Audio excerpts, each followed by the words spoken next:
안녕하십니까. 건설안전을 강의하는 최윤정입니다. 이번 시간은 건설재료학 제8장 단원 예상 문제를 함께 풀어보도록 하겠습니다. 자, 1번 문제부터 풀이하겠습니다. 금속 재료의 녹막이를 위하여 사용하는 바탕칠 도료는 했습니다.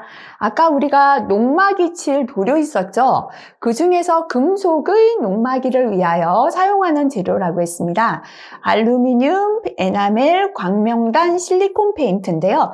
보통 녹막이 금속 재료에 쓰겠죠, 그죠? 광명단이 녹막이 도료가 되겠습니다. 예, 방청 도료 또는 녹막이 도료 종류 다시 한번 볼게요. 광명단, 산화철, 알루미늄, 징크로메이트, 워시 프라이머 또는 에칭 프라이머, 역청질 도료 있어요. 근데 요 중에 알루미늄 도료가 있는데 여기 알루미늄 페인트 있다, 그죠? 근데 금속에서 녹막이를 위해 사용하는 바탕칠에는 광명단을 가장 많이 쓴다, 그죠? 그래서 답은 2번이다 기억하시면 되겠습니다. 2번 보겠습니다. 녹 방지용 안료와 관계가 없는 것은 했습니다. 자, 연단, 징크로메이트, 크롬산아연, 탄산칼슘. 이 중에서는요, 탄산칼슘은 녹방지용 안료가 아니죠, 그죠? 그래서 방청안료, 녹방지 안료는 연단, 징크로메이트, 크롬산아연 등이 사용됩니다. 틀린 거 답은 4번 되겠습니다. 3번 문제, 그죠? 역시나 비슷한 문제죠. 다음 도료 중 방청 도료에 해당하지 않는 것 됐습니다. 광명단, 알루미늄, 징크로메이트 맞는데요. 다채무늬 도료 해당되지 않습니다. 4번 넘어가겠습니다. 건물에 외장용 도료로 가장 적합하지 않은 것은 했습니다. 자, 유성 페인트, 수성 페인트, 합성 수지 에멀션 페인트, 유성 바니쉬가 있는데요. 여기에서 유성 바니쉬는 유성용 수지에 건성류, 건조제를 혼합한 것인데 건조가 느리고 내구성이 작아서 옥외용으로는 부적당한 게 특징이었습니다.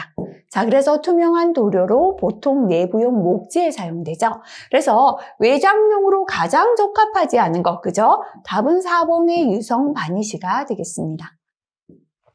5번 문제입니다. 다음 도료 중에서 광택이 없는 것은 수성, 유성, 레커, 에나멜 페인트. 이 중에서 광택이 없는 거 수성 페인트다라고 했었죠, 그죠? 그래서 답은 바로 1번 되겠습니다. 자, 그 다음 6번 넘어가겠습니다. 유성 페인트나 바니쉬와 비교한 합성 수지 도료의 전반적인 특성에 관한 설명으로 옳지 않은 것은, 자, 유성이나 바니쉬보다 합성 수지가 장점을 많이 갖고 있었다, 그죠? 1번에 도막이 단단하지 못하다. 2번에 유성 페인트 건조가 느렸는데요. 건조 시간이 빠르다. 맞죠? 그죠? 내산, 내알칼리성. 유성 페인트는 우리가 알칼리성이 약해서 콘크리트 면에 부적합했는데 내산, 내알칼리성 가지고요. 방화성이 더 우수하다. 그죠? 유성 페인트 기름이 있어서 방화성이 조금 부족했는데 방화성 우수하다. 맞죠? 근데 도막이 단단하지 못하다. 틀렸습니다. 합성 수지 도료는 건조가 빠르고 도막이 단단하고 광택이 있고 내산, 내알칼리성이며 방화성 우수하고 값이 싸다라고 했습니다. 7번 넘어가겠습니다. 수성 페인트에 합성 수지와 유화제를 섞었는 걸 뭐라고 했죠? 그죠? 앞에서 에멀션 페인트다라고 했죠? 답은 1번 되겠습니다. 8번 넘어가겠습니다. 특수 도료의 목적상 방청 도료에 속하지 않는 것은 했습니다. 자, 방청 도료, 그죠? 알루미늄, 징크로메이트, 에칭 프라이머, 그죠? 또는 워시 프라이머, 에칭 프라이머. 그 이외에 역청질, 산화철, 광명단 등이 녹막이 도료, 방청 도료죠. 해당되지 않는 거 답은 3번 되겠습니다. 자주 나오죠, 그죠? 9번 문제 넘어갑니다. 도료의 도막을 형성하는 데 필요한 유동성을 얻기 위하여 첨가하는 것은 했습니다. 자, 우리가 도막을 형성하는데 조금 유동성이 있어야지 페인트가 칠해지잖아요.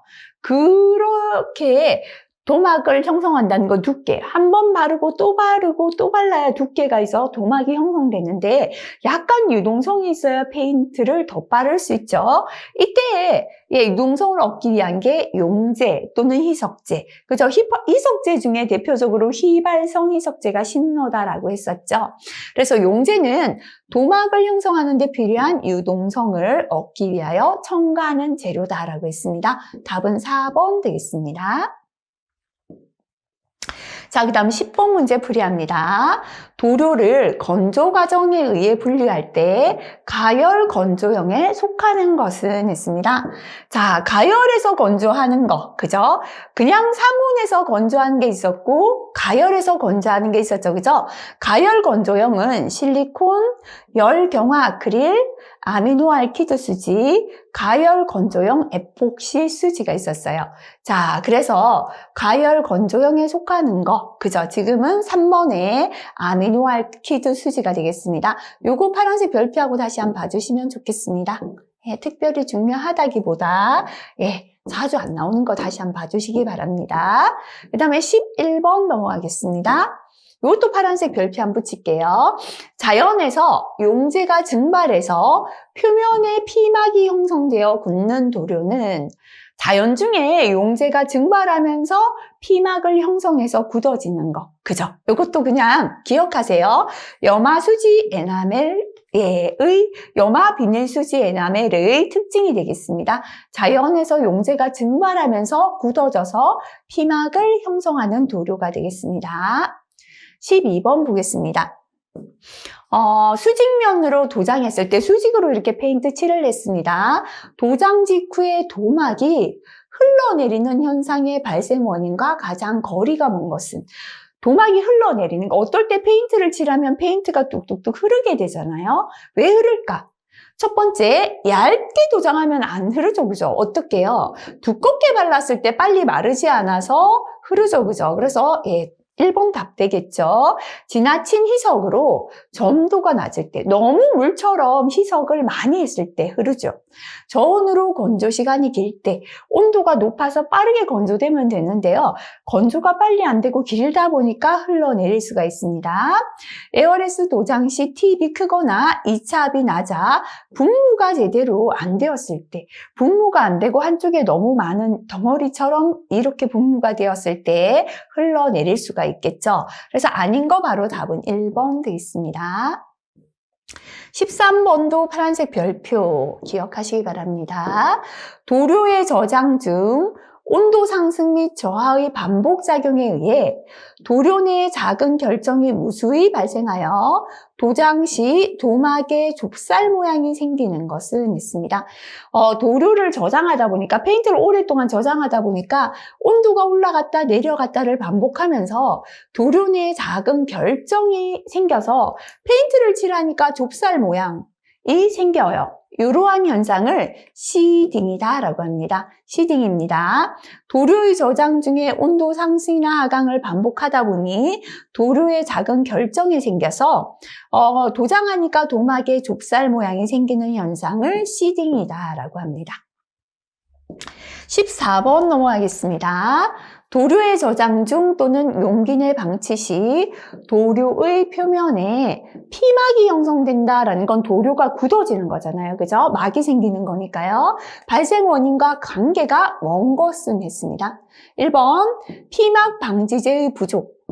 피막 방지제 부족이나 건조제가 과잉일 때. 그죠? 두 번째, 용기 내의 공간이 커서 산소의 양이 많을 경우. 세 번째, 부적당한 신노로 희석했을 때. 자, 이렇게 피막 방지제가 부족하거나 건조제가 과잉해서 빨리 굳어지니까 피막이 생길 수 있고요. 그리고 외부에서 산소가 들어오다 보니까 산소 때문에 피막이 굳어질 수 있고, 사용 잔량을 뚜껑을 열어둔 채 방치. 역시나 뚜껑을 열어두니까 산소가 들어와서 피막을 만들 수가 있겠죠. 그죠? 근데 부적당한 신노로 희석했다 하고 피막이 생기는 게 신노 때문은 아니죠. 신노는 녹여버리니까요.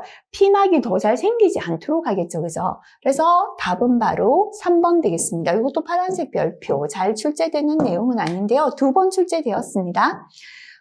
그래서 보면 도료 저장 중에 도료의 표면에 피막이 형성되는 원인이 있고요. 피막 형성 원인부터 다시 봅니다. 뚜껑 봉합 불량으로 산소가 들어오니까 피막 생긴다, 그죠? 용기 중에 공간이 있을 때 공기 중 산소와 산화 반응 똑같은 게 되겠죠. 피막 방지제가 부족하거나 건조제가 과잉일 때 굳으면서 피막 생길 수 있습니다. 반대로 점도가 상승해서 용기 내에 가스가 발생해서 용기가 부풀어 오르는 원인 보도록 할게요. 도료 중에 용제나 첨가한 신나의 증발, 그죠? 신나가 증발하면서 이렇게 부풀어 오를 수 있고요. 부적당한 신너를 희석했을 때 저장 중에 산화 중합에 의해서도 생기고요. 안료나 수지의 반응, 주제와 경화제 반응, 이렇게 신나가 증발하거나 부적당한 신나거나 저장 중에 산화 중합, 안료나 수지가 반응하거나 주제나 경화제 반응에 의해서 점도가 상승해서 용기 내에 가스가 발생해서 용기가 부풀어 오르는 원인이 되겠습니다. 비교해서 한번 봐주시면 되고요. 15번 넘어가겠습니다.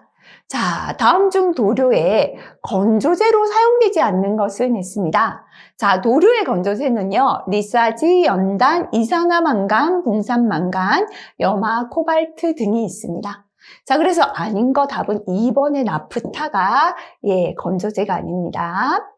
자, 도료의 건조제 중에서 상온에서 기름에 용해되지 않는 것은, 다시 말하면 상온에서 용해되지 않는 것은, 가열했을 때 용해되는 것은 하고 똑같다, 그죠? 그래서 앞에서 내용 공부할 때요, 제가 도료의 건조제는 가열해서 기름에 용해되는 게 있고 상온에서 기름에 용해되는 게 있다 그랬죠. 근데 이 중에서 요거 외우기가 쉽다 그랬죠. 가열했을 때 기름에 용해되는 건조제에 코발트의 수지산, 납, 망간 같은 게 해당되었죠. 그래서 상온에서 기름에 용해되지 않는 것, 다시 말하면 가열하여 기름에 용해되는 건조제는 4번의 코발트의 수지산이 답이 되겠습니다. 자, 17번 풀이하겠습니다. 도장 재료 중에서 레커에 관한 설명으로 옳지 않은 것은 있습니다. 내구성은 크나 했는데요. 내구성이 우리 클리어 라카 뿌리는 거잖아요. 내구성은 우수하나, 내구성은 크나, 그죠? 이건 맞는데요. 도막이 느리게 건조가 아니라 아주 뿌리면 바로 마르죠. 빠르게 건조한다 해야죠. 그죠? 이거 틀렸고요. 클리어 레커는 투명 레커고 도막은 얇으나 견고하고 광택이 우수합니다. 클리어 레커는 내구성이 좋지 않아서 내부용으로 주로 쓰이고요. 레커 에나멜은 불투명 도료로서 클리어 레커에 색이 있는 안유를 첨가한 게 레커 에나멜이다 라고 했습니다. 18번 넘어가겠습니다. 다음 각 도료에 관한 설명으로 옳지 않은 것은 있습니다. 자, 유성 페인트는 건조 시간 어떠하다? 길다. 하지만 피막이 튼튼하고 광택이 있습니다. 수성 페인트는 유성 페인트에 비하여 광택이 매우 우수한 게 아니라 수성 페인트는 광택이 없다 그랬죠. 그죠? 내구 내마모성이 크다 했는데요. 광택도 없을 뿐더러 수성은 내구나 내마모성이 적은 편이다 그랬죠. 2번 틀렸습니다. 합성수지 페인트는 도막이 단단하고 내산, 내알칼리성이 우수합니다. 에나멜 페인트는 건조가 빠르고 내수 및 내약품성이 우수하다. 그죠? 답은 2번 되겠습니다. 19번 넘어가겠습니다.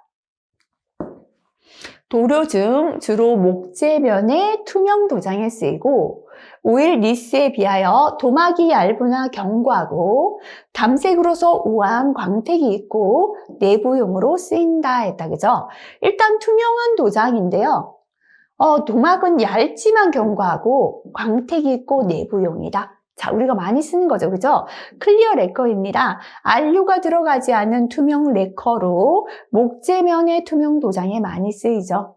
내구성이 좋지 않아 외부에 사용하기에는 적당하지 않고요. 내부용으로 쓰이고 도막은 얇지만 견고하고 광택이 우수한 특징이 있습니다. 답은 1번 되겠습니다. 자, 그 다음 20번 문제 넘어가겠습니다.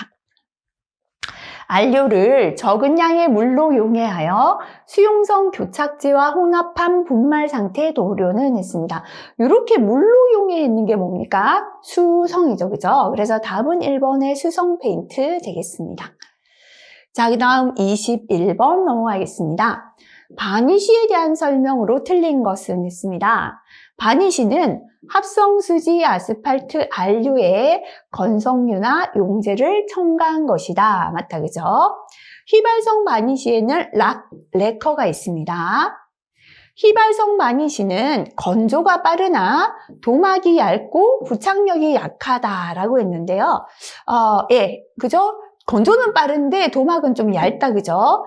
유성 바니쉬 볼게요. 불투명 도료로 내우성이 커서 외장용으로 사용된다 했는데 우리가 유성 바니쉬는요.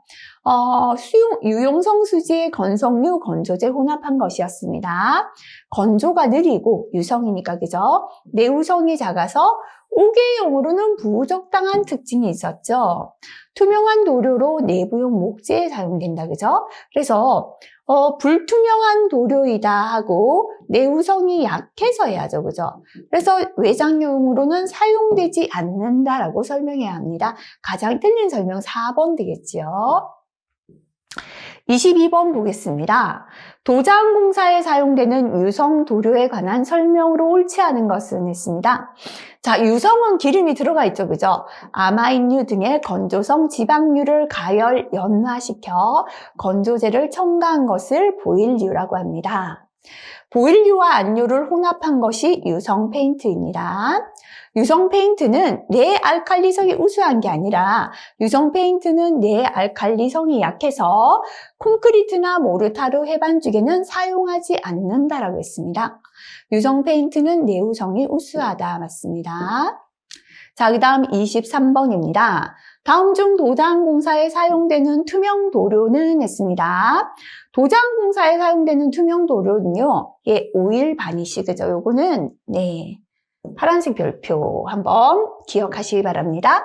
도장공사에 사용되는 투명 도료. 우리가 에나멜 페인트, 합성수지 페인트 이런 거 레커 에나멜은요. 투명 레커에 안료를 넣어 놓은 거죠. 그래서 요 중에서는 오일 바니쉬가 투명한 도료가 되겠습니다. 64번 넘어가겠습니다. 목부에 옹이댐, 송진막이, 스민막이 등에 사용되나 내우성이 약한 도장제다 했죠, 그죠? 앞에서 기억하십시오 했는데요. 셀락니스였습니다. 셀락은 곤충의 분비물이다라고 했는데요. 자, 요거를 변성 알코올에 용해한 것으로 목부의 옹이댐이나 송진막이, 스민막이 등에 사용되나 내우성이 약한 특징이 있습니다. 25번 넘어가겠습니다. 건성유의 연백 또는 안료를 더하여 만든 것으로 주로 유성 페인트의 바탕 만들기에 사용되는 것은 했습니다. 자, 이렇게 유성 페인트의 바탕 만들기에 사용되는 퍼티를 페인트 퍼티라고 합니다. 유성 페인트 바탕 만들기에 사용되는 거 페인트 퍼티. 자, 이것도 파란색 별표 다시 한번 봐주시기 바랍니다. 26번 넘어가겠습니다. 건축용 접착제에 관한 설명으로 옳지 않은 것은 했습니다. 악효는 내수성이 부족한 편입니다. 자, 그 다음에 카세인은 우유를 주 원료로 하여 만든 접착제입니다. 초산 비닐 수지 에멀전은 목공용으로 사용됩니다. 에폭시 수지는 금속 접착제로 적합하지 않다라고 했는데요. 앞에서 에폭시는 금속, 석재, 플라스틱, 콘크리트 등 거의 모든 재료의 접착에 사용되고요. 특히나 알루미늄 같은 경금속의 접착에 가장 적합한 게 에폭시였습니다. 그래서 위에 거 몰라도 상관없죠, 그죠? 답은 4번 답이 되겠습니다. 27번 아스팔트 접착제에 관한 설명 중에서 틀린 것은 아스팔트 접착제는 아스팔트를 주체로 하여 이에 용제를 가하고 광물질 분말을 첨가한 풀 모양의 접착제입니다. 두 번째, 아스팔트 타일, 시트, 루핑 등의 접착용으로 사용됩니다. 접착성은 양호하지만 습기를 방지하지 못한다 했는데요. 아스팔트는 습기를 우리 막아낼 수 있죠. 그죠? 접착성이 양호하며 습기를 전혀 투과하지 않는다. 그죠? 그래서 습기를 방지할 수 있죠. 답은 3번이고요. 화학약품에 대한 내성이 크다. 맞습니다. 28번 넘어가겠습니다. 목재 접합, 합판 제조 등에 사용되며 다른 접착제와 비교하여 내수성이 부족하고 값이 저렴한 접착제는 했습니다. 내수성이 그냥 일반적으로 봤을 때는 내수성이 좋다라고 할 수도 있지만 합성수지 접착제 중에서는 내수성이 좀 부족하다 그랬죠. 요소수지 접착제인데요. 상온에서 접착력이 강하고 수분에 대한 저항도 있습니다. 고온에 민감해서 65도씨 이상의 온도나 상대 습도가 높은 경우에는 열화되는 단점이 있어요. 내수성이 좋다고 할 수는 있지만 다른 합성수지 접착제에 비해서는 내수성이 좀 부족하고 값이 저렴하다 그랬죠. 그래서 요거는 답이 1번의 요소수지 접착제가 되겠습니다. 때로는 요소수지가 내수성이 좋다라고 나올 수도 있어요. 그래서 요거는 다른 내용 잘 보면서 답을 찾으시면 될 것 같습니다. 자, 그 다음 29번 안 했죠, 그죠? 29번 넘어갈게요. 에폭시 수지 접착제에 대한 설명으로 틀린 것은 에폭시 수지는 금속, 석재, 도자기 접착에 사용이 가능하다. 그죠? 모든 재료 접착에 다 되고 특히나 경금속 접착에 가장 좋다 그랬죠. 급경성, 내화학성이 크고요. 접착력이 크고 내수성 우수합니다. 내알칼리성이 적어서 콘크리트에 사용이 어렵다. 틀렸죠. 그죠? 금속이나 석재나 플라스틱, 콘크리트 등 거의 모든 재료 접착에 사용할 수 있다라고 했습니다. 답은 4번 되겠습니다. 30번입니다. 페놀 수지 접착제에 관한 설명으로 옳지 않은 것은 있습니다. 유리나 금속의 접착에 적합하다라고 했는데 요거 틀렸죠. 그죠? 페놀은 목재 접착에 사용되고 유리나 금속의 접착에는 적합하지 않다 그랬죠. 좀 전에 했던 에폭시가 유리나 금속까지 다 가능하다 그랬고요. 내열, 내수성이 우수합니다. 기온이 20도씨 이하에서는 충분한 접착력을 발휘하기 어렵습니다. 완전히 경화되면 적동색을 띠는 특징이 있습니다. 31번 문제입니다. 에폭시 수지 접착제에 대한 설명 중에 옳지 않은 것은 금속재 접착에 적당하다 그랬고요. 접착할 때 압력을 가할 필요가 없다. 그죠? 접착이 잘 된다는 뜻이겠죠? 경화제가 불필요하다 했는데요.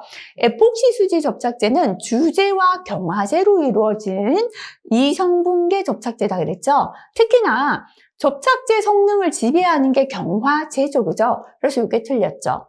내산, 내알칼리, 내수성이 우수합니다.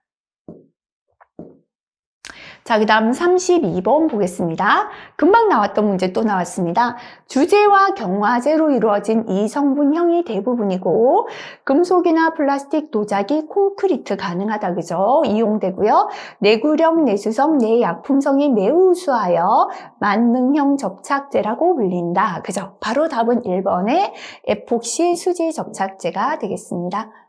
33번 넘어가겠습니다. 합성수지 접착제 중에서 내수성이 가장 좋지 않은 것, 그죠? 자, 에폭시 수지, 초산비닐, 멜라민, 요소, 그죠?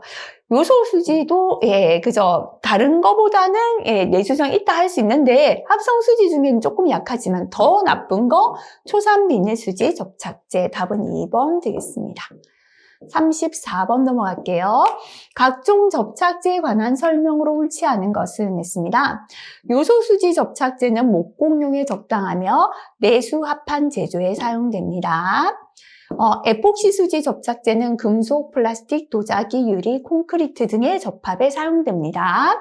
실리콘 수지 접착제는 내수성이 작다. 틀렸죠. 그죠? 열에는 강하다. 실리콘은 내수성도 좋으며 내열성도 좋고 내한성도 좋다 그랬죠. 그래서 실리콘, 실리콘 수지 접착제는 발수, 내수성이 있기 때문에 건축물, 전기, 절연물의 방수에도 사용된다. 그래서 틀린 건 3번 되고요. 4번 볼게요. 멜라민 수지 접착제는 내수성이 좋고 목재 접합에 사용된다. 맞는 설명, 답은 3번 되겠습니다. 35번 보겠습니다. 멜라민 수지 접착제에 관한 설명 중에 틀린 거. 그죠? 내수성이 크다 그랬죠? 순백색, 투명 백색입니다. 멜라민과 포르말데히드로 제조됩니다. 고무나 유리 접착에 적합한 게 아니고요. 내수성이 크기 때문에 내수 합판용으로 사용된다 그랬죠? 틀린 거, 그죠? 답은 4번 되겠습니다. 자, 그 다음 36번 보겠습니다. 급경성이고요. 내알칼리성 등의 내화학성이나 접착성이 크고 내수성이 우수한 합성수지 접착제로서 금속, 석재, 도자기, 유리, 콘크리트, 플라스틱제 등의 접착에 사용됩니다. 그죠? 많이 나왔죠? 답은 1번의 에폭시 수지 접착제가 되겠습니다. 37번 또 보겠습니다. 에폭시 수지 접착제에 관한 설명으로 옳지 않은 것은 했습니다. 비스페놀과 에피클로로하이드린의 반응에 의해 얻을 수 있습니다. 내수성, 내습성, 전기 절연성 우수합니다. 접착제 성능을 지배하는 것은 경화제다. 그죠? 경화제 들어있다 그랬고요. 피막이 단단하지 못하자 틀렸죠. 그죠? 피막이 못하나 유연성이 매우 우수하다 그랬는데요. 피막이 단단하지 못하고 피막은 단단하지 못하고요. 피막의 유연성이 부족한 게 장점이 아주 많았죠. 근데 이게 에폭시의 단점이었습니다. 비슷한 문제지만 조금 다르죠. 그죠? 그래서 피막은 단단하지 못하고 피막의 유연성이 부족한 게 에폭시 수지 특징이다. 그죠? 틀린 거 답은 4번 되겠습니다. 38번 넘어가겠습니다. 각 접착제에 관한 설명으로 옳지 않은 것은 했습니다. 페놀 수지 접착제는 용제형, 에멀전형이 있고 멜라민, 초산 비닐 등과 공중합시킨 것도 있다. 이번에 요소 수지 접착제는 내열성이 200도씨이고 내수성이 매우 크다. 전기 절연성도 우수하다. 그죠? 이 부분 좀, 그죠? 요소 수지 접착제는 상온에서는 접착력이 강하고 수분에 대한 저항성도 있으나 고온에 민감해서 65도씨 이상의 온도나 상대 습도가 높을 때는 열화된다 그랬습니다. 그리고 내수성이 좋다고 할 수는 있지만 다른 합성 수지에 비해서는 내수성이 조금 부족하다라고 할 수 있죠. 근데 내수성이 아주 크다. 그죠? 내열성이 200도 이상 된다. 이거 틀린 설명 되겠습니다. 멜라민 수지 접착제는 열경화성 수지 접착제로 내수성 우수해서 내수 합판용 사용됩니다. 비닐 수지 접착제는 값이 저렴하며 작업하기 좋다 그랬죠. 에멀전형은 가세인의 대용품으로 사용된다. 그죠? 답은 2번 되겠습니다. 자, 그 다음 39번 풀이하겠습니다. 아스팔트 접착제에 관한 설명으로 옳지 않은 것은 했습니다. 아스팔트 접착제는 아스팔트를 주체로 하여 이에 용제를 가하고 광물질 분말을 첨가한 풀 모양의 접착제다. 맞습니다. 아스팔트 타일, 시트, 루핑 등의 접착용으로 사용됩니다. 화학약품에 대한 내성이 큽니다. 접착성은 양호하지만 습기를 방지하지 못한다 아니죠, 그죠? 습기 방지가 우수하다 그랬죠? 틀린 거 4번 되겠습니다. 40번 문제 풀이합니다. 비닐 수지 접착제에 관한 설명으로 옳지 않은 것은 했습니다. 용제형, 에멀션형이 있고요. 비닐은 작업성 좋다 그랬죠. 내열성, 내수성. 비닐은 열에 약하죠. 물도 잘못하면 그죠? 좀 약하죠. 그래서 이게 틀렸죠. 목재 접착에 사용된다. 맞습니다. 41번 넘어갈게요. 알키드 수지, 아크릴 수지, 에폭시 수지, 초산 비닐 수지를 용제에 녹여서 착색제를 혼입하여 만든 재료로 내화학성, 내후성, 내식성, 치장 효과가 있는 내외장 도료 재료는 했습니다. 자, 이렇게 알키드나 아크릴, 에폭시, 초산 비닐, 합성 수지를 용제에 녹여서 색을 내는 착색제를 혼입했다. 그죠? 그래서 내화학성, 내우성, 내식성, 색깔이 들었기 때문에 치장 효과까지 있는 것. 뭐였습니까? 합성수지 스프레이 코팅제다. 그랬죠? 그죠? 답은 바로 4번 되겠습니다. 자, 여기까지 이번 시간 단원 예상 문제 풀어봤습니다. 역시나 그렇게 중요한 내용은 없었지만 문제를 풀다 보니까 또 다양한 형태로 출제되는 거 알 수 있었죠. 그죠? 그래서 예상 문제 다시 한번 정리하시고 마무리하시면 좋겠습니다. 이번 시간도 수고 많이 하셨습니다.